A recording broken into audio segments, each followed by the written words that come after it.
Hey guys, welcome to another video. Today I'm going to show you shortcut hanging indent in PowerPoint. So let's begin.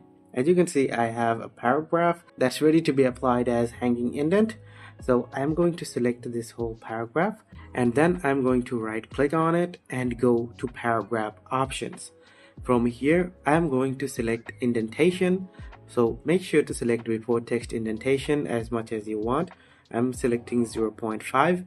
And then from specials you have to select hanging, and then you can also select your line spacing from this option. I'm going to select double line spacing and then I'm going to click on OK. So as you can see, my paragraph is now in hanging indent mode, but make sure that you are not but make sure that you're writing everything at once without hitting enter, because if you hit enter then write something, then it will not be indented. Now as you can see, after I wrote something, if I press enter again and then if I write something, then it will not be indented as a hanging indent.